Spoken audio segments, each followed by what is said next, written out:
మనం ప్రభుత్వానికి మేలుకరంగా ఉండాలి తప్ప చెప్పండి కీడుకరంగా ఉండకూడదు. మనం ఎక్కడుంటే అక్కడ ఆఫీస్, కుటుంబం ఎక్కడున్నా సండి ఎవరండి ఎంత బాగుంటారంటే ఆశీర్వాదకరమైన ప్రజలుగా ఉండాలి. మన మాట, మన డ్రెస్ కోడ్, మన ప్రవర్తన, మన తిండ్లు ఒక్కటి కాదు రెండు కాదు, ఎంత బాగా ఎలా ఉంటున్నారంటే ప్రభావితం చేయబడే వ్యక్తులు క్రైస్తవులు. అంటే వాళ్ళొస్తే నాగరికతలు మారుస్తారు, వాళ్ళొస్తే మాట తీరు మారుస్తారు, వాళ్ళొస్తే చదువులు మారుస్తారు, వాళ్ళొస్తే రివైవల్ స్టార్ట్ చేస్తారు. వాళ్ళు ఎక్కడుంటే అక్కడ జిల్లాకి దీవెన, రాష్ట్రానికి దీవెన, దేశానికి దీవెన. క్రైస్తవులు దేశానికి దేశద్రోహులు కాదు, క్రైస్తవులు దేశానికి దాసోహం చేసేవారు. క్రైస్తవులు దేశ బాగు కొరకు బాగుపడేవారు. క్రైస్తవులు ఎవరు దేశానికి వ్యతిరేకులు కాదు.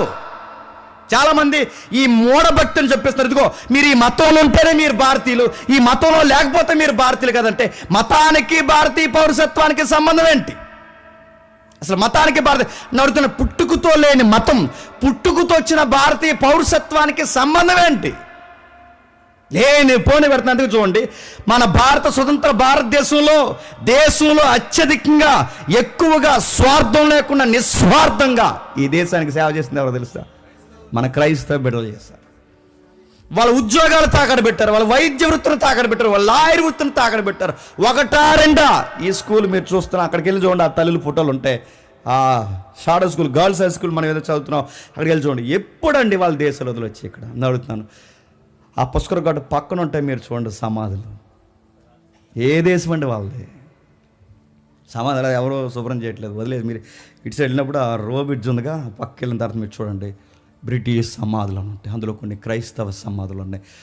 ఎందుకు వచ్చి ఇక్కడ చచ్చిపోయారు అమాయకులుగా చెప్పండి? ప్రభుత్వానికి దీవెన, రాష్ట్రానికి దీవెన, జిల్లాలకి దీవెన, పంచాయతీకి దీవెన.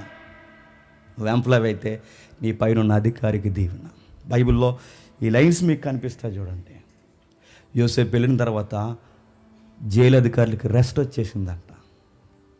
దీవెన అబ్బాయి అక్కడ ఉంటే అక్కడ. దానియేలు వెళితే బబులోను సామ్రాజ్యం అంతా రెస్ట్ తీసుకుందంట. దావీదు వస్తే మిగిలిన సామ్రాజ్యాలన్నింటినీ నెమ్మదపరిచేశాడంట. నేను అడుగుతున్నాను, నువ్వు వెళితే ఆ ఆఫీస్ నెమ్మదిగా ఉంటుందా? నువ్వు వెళ్ళే క్రికెట్లు ఎక్కువైపోతున్నాయని అడుగుతున్నాను. క్రికెట్లు గడవా నువ్వెక్కడైనా ఉంటే ఆఫీసర్ నెమ్మది కొట్టినాడా? చెప్పిన పనుల్లో ఈడు ఎగ్గొడ తిరుగుతాడని నువ్వు తిట్టించుకుంటున్నావా? నేను అడుగుతున్నాను, నీ వలన ఏటి లబ్ధి? నువ్వు లంచగొండవు కదా, నీ ఆఫీసర్ నమ్మగలరా? ఈడు మాట అంటే మాట అని నమ్మగలరా? ఈడు ఎటువంటి ఇబ్బందికరమైన మనసు కదని నమ్మగలరా? ఈడు తోటి ఎంప్లాయీలను అందరినీ కలిపి ఒక విప్లవం సృష్టిస్తాడని ఏమన్నా చేయకుండా ఉంటాడని నమ్మగలరా? దావీదులో ఉన్న కొత్త నిబంధన విలువలు ఏంటో తెలుసా? సరే మిమ్మల్ని నేను హానర్ చేస్తున్నాను. ఎందుకు చెప్తున్నా? ఒకటి, మీరు దేవుడు అధికారి. రెండు, మానవాధికారి. ఈ రెండిట్లని బట్టి చెప్పండి, నేను సాష్టాంగపడుతున్నాను. మీరు నా మీద దేవుడిచ్చిన అధికారంతో నా తల తీసేసిన చెప్పండి, నేనేమన్నా. అందుకే మనం మాట్లాడాల్సిన మాట చెప్పిన, చట్టాన్ని మేము చెప్పండి గౌరవిస్తున్నాం. చట్టాన్ని మేము గౌరవిస్తున్నాం, అధికారులు మేము గౌరవిస్తాం. చట్టం ఎలా చెబితే అలా మేము చెప్పండి చేస్తాం. నువ్వు చెప్పినట్టు చేయం, ఆయన చెప్పినట్టు కాదు, అధికారి చెప్పినట్టు మేము చేస్తాం. ఎందుకంటే అధికారి దేవుని వలన నియమింపబడినవాడు. దావీదు క్వాలిటీస్ అదిరిపోదండి. చదువుతుంటే ఎంత జాగ్రత్తగా అధికారులను గౌరవిస్తున్న దావీదుని చూసి దేవుడు మురిచిపోయాడు.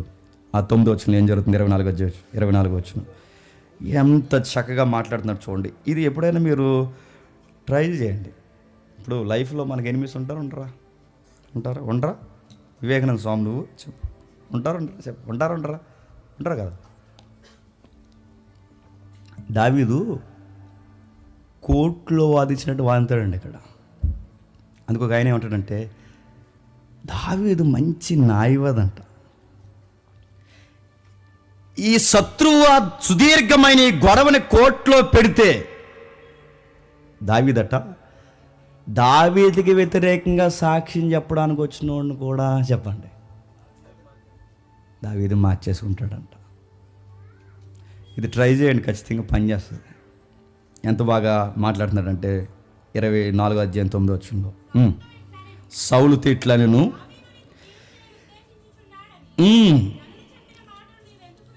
జనులు చెబుచున్న మాట నువ్వు ఎందుకు వినుచున్నావు?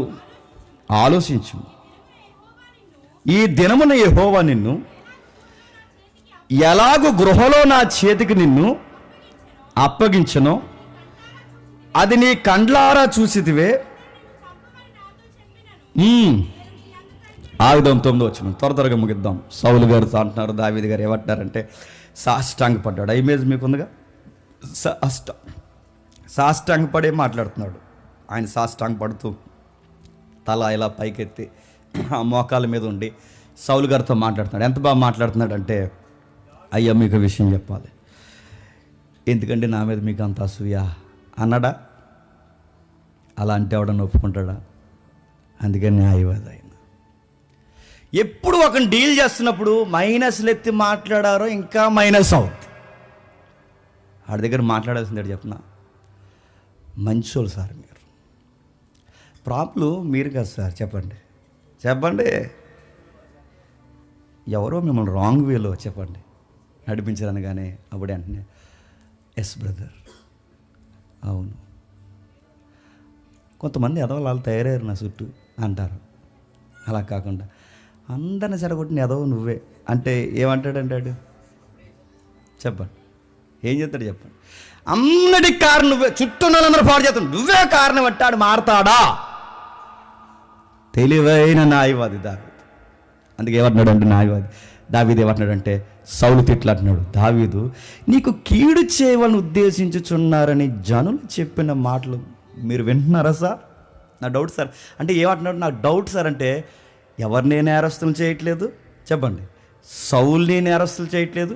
ఒకవేళ ఎవరినైనా నేరస్తులు చేస్తే వాళ్ళ పేర్లు చెప్పాలి, వాళ్ళ పేర్లు చెప్పట్లేదు. అనుమానంగా అడుగుతున్నారు ఏమనంటే, అసలు మీది నేచర్ కాదు సార్ అంటే దాని అర్థం ఏంటి? మీరు మంచోలే సార్. ఎవరినైనా మంచోడు అంటే ఆడు ఎంత మంచోడు అయిపోతాడండి. మీరు ఏమైనా గమనించాలి, టెక్నిక్ అది మీరు గమనించాలి. నువ్వు మంచోడు బ్రదర్ కానీ అప్పుడు తిట్టోడు మారిపోతారు తెలుసా? సార్ మీరు మంచోడు సార్, మీరు 128 సార్ ఇలాంటి మాట్లాడినామంటే పోన్లే తమ్ముడు రా టీ తాగు అంటాడు. అందుకే దావీదు గారు మాట్లాడుతున్నాడు చూడండి, ఎంత బాగా మాట్లాడుతున్నాడో. సార్ మీ కీడు అంటే దావీదని నేను మీకు కీడు చేస్తున్నానని జనులు చెప్పిన మాటలు నీవెందుకు వినిచున్నావు? సార్ ప్రాబ్లం మీది కదా సార్, మీకు ఎవడో ఎక్కిస్తున్నారు అంటే